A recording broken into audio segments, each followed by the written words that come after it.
Hello. Hello. Alright, so why don't you start out by saying your name? My name is Jacob Thornton. Alright. I am 19 years old and I am currently in college. This is my first semester and I'm not really decided on what I want to do.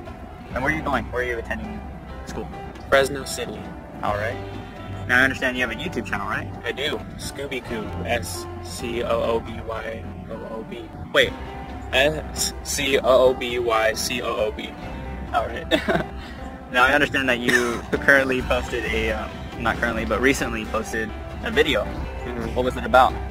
It was me and my twin basically talking about same-sex marriage. We made that video on the day that it became legal in all states.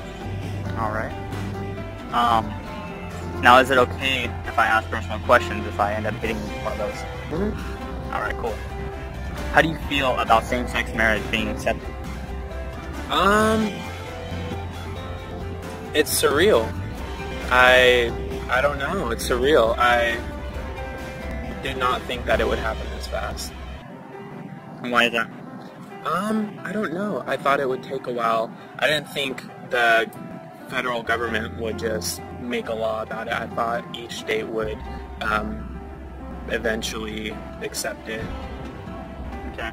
How did your family feel about you being openly gay? They accepted me with open arms. I came out to my mom when I was 13, and my dad basically came out to me. Wow. Would you speak out and fight for same-sex marriage if someone were to try to ban it again? Yes, that is something that I'm very passionate about, and yes. Why would you fight for it? I don't know. That's a loaded question. I think as simple as I can make it is because it affects me directly, and I think it's a civil rights issue. What is your perception of the world, as some people see you as an outsider? For the most part, I'm fine. I think it's sometimes kind of awkward because I feel different than a lot of people, and I do kind of feel like a freak sometimes, but what can you do? Embrace your freakiness. And you're okay? Yeah. Alright.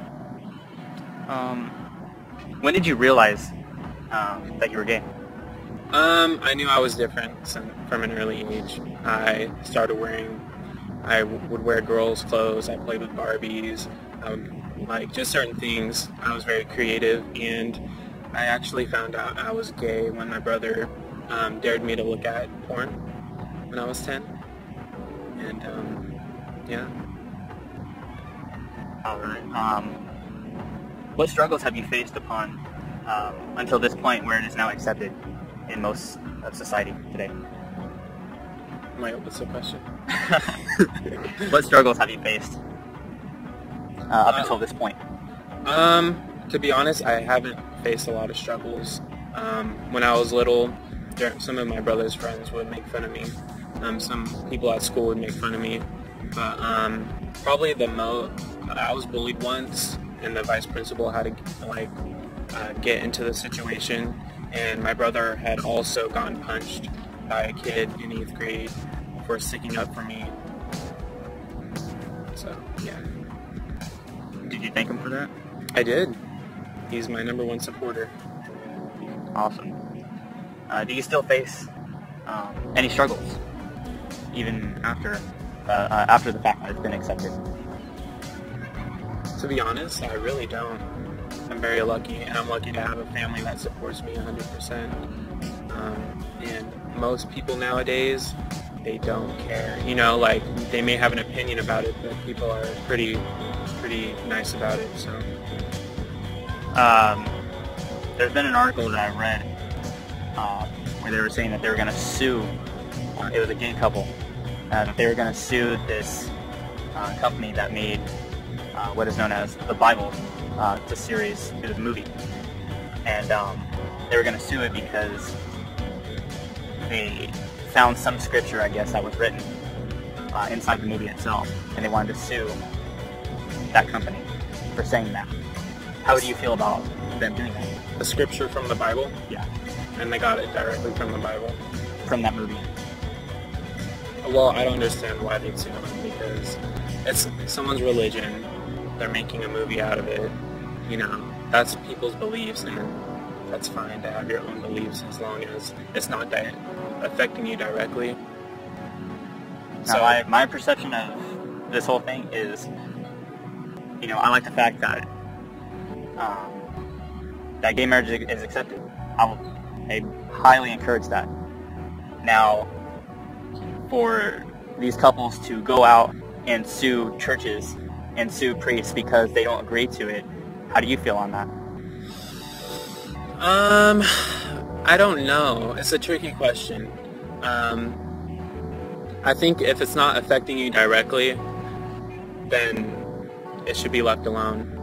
It's also weird, but it's also weird to go into church and have them preach like against you. You know, that's hard. But all right, cool. So now I understand that that you have found a few verses in the Bible stating or helping your opinion. Would you like to state those? Of course. So, the popular scripture, the popular verse that everyone knows about, that, you know, people keep going back to, is verse, or Leviticus 20, chapter 20, I think, verse 13. And this is in the King James version. And it says, "If a man also lie with mankind, as he lieth with a woman, both of them have committed an abomination. They shall surely be put to death. Their blood shall be upon them." So, if I teleported back in that time, I would be put to death, basically. And that's scary. And this is Leviticus 25, verse 44 through 46 in NLT format. "However, you may purchase a male or female slaves from among the foreigners who live among you. You may also purchase the children of such resident foreigners, including those who have been born in your land. You may treat them as your property, passing them to your children as a permanent inheritance. You may treat your slaves like this, but the people of Israel, your slaves, must never be treated this way." So but I mean, like, there's different versions of the Bible, so things can be interpreted differently. But from what this is saying, basically you can own slaves as long as they're not from Israel. And then it says, when Exodus 20, verse 20 through 21, "When a man strikes his male or female slave with a rod so hard that the slave dies under his hand, he shall be punished. But if the slave survives for a day or two, he is not to be punished, since the slave has his own property." So how does that deal with this whole gay thing? Well, I like the Bible. I think it has a lot of great teachings. I think we can learn a lot from it. It has a lot of teachings of how you should treat people, how you should treat yourself, and I think Jesus is a great example of how we should all live. I think, and I respect everyone's opinion, and I'm not trying to whatever, but I think when people quote a certain verse of the Bible, you kind of have to look at the whole thing and look at what it's saying, you know. So the reason why I talked about it is because there are, you know, some verses in the Bible that also talk about slavery, about how women should not talk in the church and be submissive to their husbands, and a lot of stuff that we don't follow, you know, nowadays. So it's just something to think about. Okay. Now, not to go against you, but in the Bible it does state man and woman should be together. Can you capitalize on that? What do you mean? Like, I know you stated a few verses of your own, but how would you go against that? Man and woman. Well, the only way I can go against it is from personal experience, you know. It's hard to say unless you've experienced it, unless you live the life that I live, and you live the life of thousands of kids or people in general. But I'm attracted to men, and I can live a life that is productive, and I can do a lot of good to people, and I can live a normal, healthy life, but it's just that I'm living it with a man. So that's the only argument I can come against it. Okay. I would like to say that, sorry about that, I would like to state that if you have not seen his previous video, he does state that he is who he is, and he cannot change. So how he feels about himself, he cannot change that, and he could not change that for any purpose whatsoever. And as for me, I would like to say that thank you for doing this interview, and I feel very grateful that you're able to share this with us, because I think more people need to accept who they are, and definitely society needs to step up and see that, you know, these people exist. They're here, and they're on this world as of, you know, the rest of society. So they do need to just accept who you are. And do you have any words for the people that are gay? No. Yeah. No. Yeah. First of all,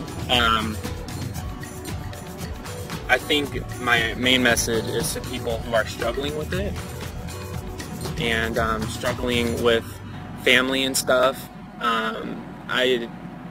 It's a battle, but you are okay with who you are, whoever you are. You don't even have to be in the LGBT community. You are fine as who you are, and just remember that you can make a life worth living for yourself. So yeah.